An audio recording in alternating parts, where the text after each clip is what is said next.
वो कहते हैं ना कि इस दुनिया में भगवान की मर्जी के सिवाय एक पत्ता भी नहीं हिलता। ऐसे एक परिवार की कहानी जिसकी मदद से ठाकुर जी ने दो बच्चों की ज़िंदगी संवारने का मौका उनको दे दिया।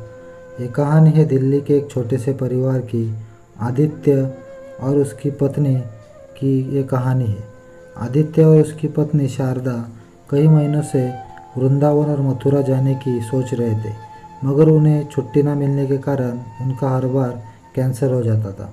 इस बार आदित्य ने ऑफिस से छुट्टी मिल गई थी और उसने बहुत कोशिश की थी छुट्टी लेने के लिए। उसने छुट्टी लेने के कारण सुबह जल्दी उठकर ऑफिस का काम करने शुरू कर दिया। सुबह 4 बजे उठकर वो काम कर रहा था, तभी शारदा उठी और आदित्य से पूछने लगी कि इतनी जल्दी उठकर तुम काम क्यों कर रहे हो, हमें निकलना है जल्दी से।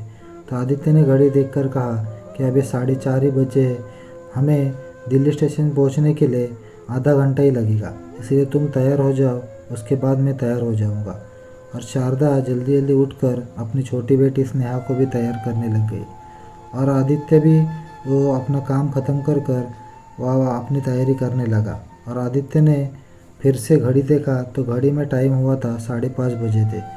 तभी आदित्य ने अपनी पत्नी शारदा से कहा कि शारदा तुम दोनों नीचे आ जाओ, मैं कैब बुक कर रहा हूँ। और जैसे ही कैब आ गई, तीनों ने कैब में बैठकर नई दिल्ली स्टेशन के लिए रवाना हो गए। सुबह सुबह ज़्यादा भीड़ होने के कारण इन तीनों को 2 किलोमीटर पहले उतरना पड़ा और वहाँ से वो स्टेशन तक पैदल चल पड़े।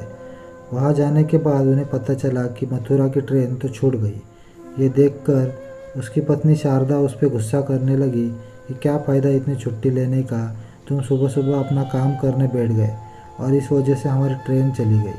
तब आदित्य ने कहा कि गुस्सा मत करो, हम नेक काम करने के लिए जा रहे हैं, इसमें परेशानी तो आती रहेंगी।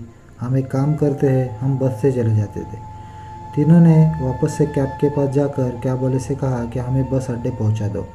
वहां पर जाने के बाद उन्हें मथुरा के लिए यूपी के रोडवेज़ की एक बस मिल गई, उसमें वो तीनों चढ़ गए। उस बस में जाने के बाद 1 घंटे तक उन्होंने वेट किया, उसके बाद बस चल पड़ी। और बस चलने के बाद उन्हें पता चला तो बस काफ़ी धीमी रफ्तार से चल रही थी, तो उन्हें लगा कि बस पहुंचने में मथुरा पहुंचने में बहुत टाइम लगेगा। इसलिए आदित्य ने कंडक्टर से पूछा कि साहब ये बस मथुरा कब तक पहुंचेगी। तब कंडक्टर ने कहा कि 3.5 घंटे या 4 घंटे कम से कम इसको लग जाएंगे। तब तीनों आराम से बैठकर वहाँ जाने का इंतज़ार कर रहे थे। थोड़ा सा और शारदा थोड़ी देर बाद फिर से अपना गुस्से में बोलने लगी कि थोड़ा जल्दी काम कर लेते तो क्या हो जाता, हमें ट्रेन मिल जाती तो हम बिना परेशानी के वह मथुरा पहुंच जाते। तो आदित्य ने कहा कि अब बस भी करो, हम जा रहे हैं ना, कैसे भी मंदिर में दर्शन करने ही जाना है, तो शांत मन से चलो, अभी कुछ मत बोलो। बस थोड़ी दूर चली थी, 1 घंटा। उसके बाद बस हाईवे की एक बाजू में मोड़ गई और वहाँ पर एक ढाबे के सामने वो रुक गई।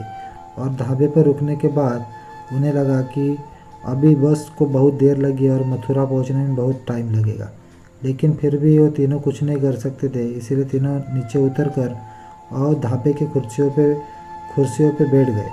बैठने के बाद वहाँ पर एक छोटी सी बच्ची आई जो पसीने में लथपथ हुई थी।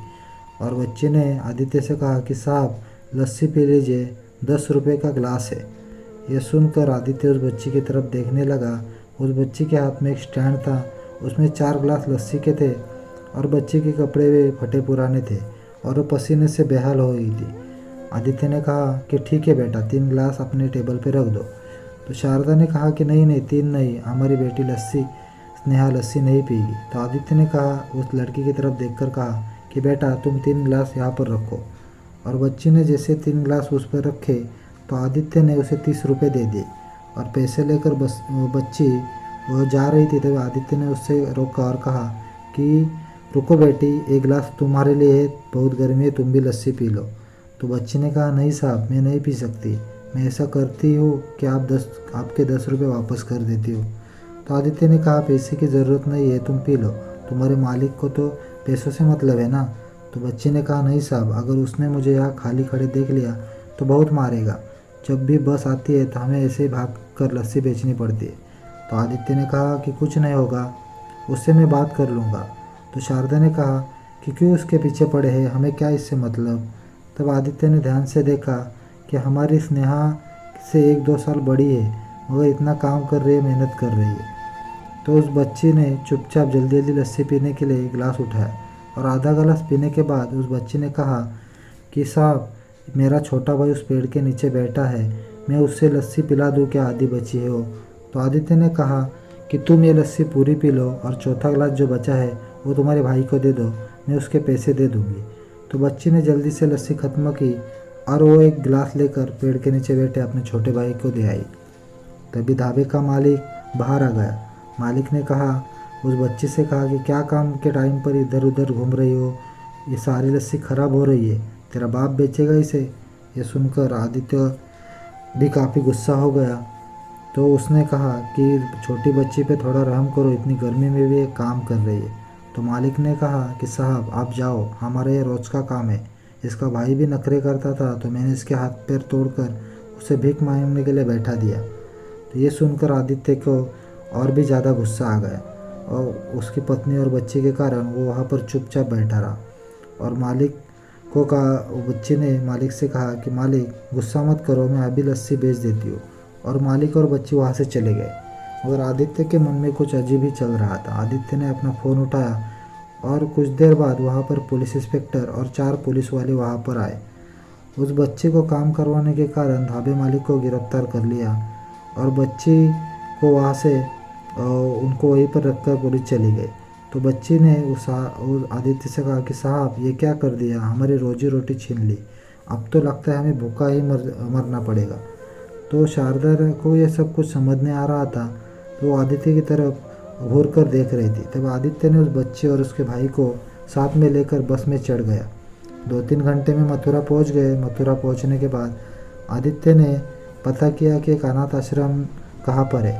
तो उस अनाथ आश्रम में उस बच्चे और उसके भाई को जगह मिल गई। दोनों वहाँ पढ़ भी सकेंगे और खाना भी खा सकेंगे और सो भी सकेंगे। वहाँ जाते समय आश्रम के बाहर गेट पर वो बच्ची वहाँ पर खड़ी थी और उस बच्ची ने आदित्य के पैर पकड़ लिए और उसके सामने रोने लगी। बच्ची ने कहा कि साहब आपका बहुत शुक्रिया, वह बहुत मार पड़ती थी। तो आदित्य ने कहा कि बेटा यहाँ पर मन लगाकर पढ़ना, वैसे मैं तुम दोनों से मिलने आता रहूँगा। और वहाँ से बाहर निकल गया। और बाहर निकलते शारदा ने कहा कि अब तो सारे मंदिर बंद हो चुके हैं, शाम को ही खुलेंगे, फिर घर वापस जाना है, यहाँ में बहुत देरी हो जाएगी, आना ही बेकार हो गया, बिना दर्शन के जाना पड़ेगा। तो आदित्य ने कहा कि शारदा तुम कुछ समझ नहीं पाई, भगवान के आदेश से हम पुण्य का काम कर रहे हैं, इसलिए हमारी ट्रेन छूटी और इतने कष्ट उठाए हमने यहाँ तक पहुँचने में। तो शारदा ने मन ही मन सोचा कि ये तो ठीक कह रहा है, ठाकुर जी किस रूप में सेवा का मौका दे ये कोई नहीं जान सकता। और आदित्य ने फिर शारदा से और अपने बच्चे से कहा चलो हम कुछ खा लेते और दिल्ली के लिए वापस बस पकड़ के चले जाते। और वो तीनों खाने के बाद वापस दिल्ली को आ गए। भगवान किस रूप में हमसे कौन सा कार्य करवाएगा हमें एक कुछ मालूम नहीं, इसलिए हमेशा अच्छे कर्म करो और भगवान की पूजा करते रहो। ये कहानी पसंद आई तो मेरे चैनल को सब्सक्राइब करो, वीडियो को लाइक करना और अपने दोस्तों के साथ ज़रूर शेयर करना। धन्यवाद।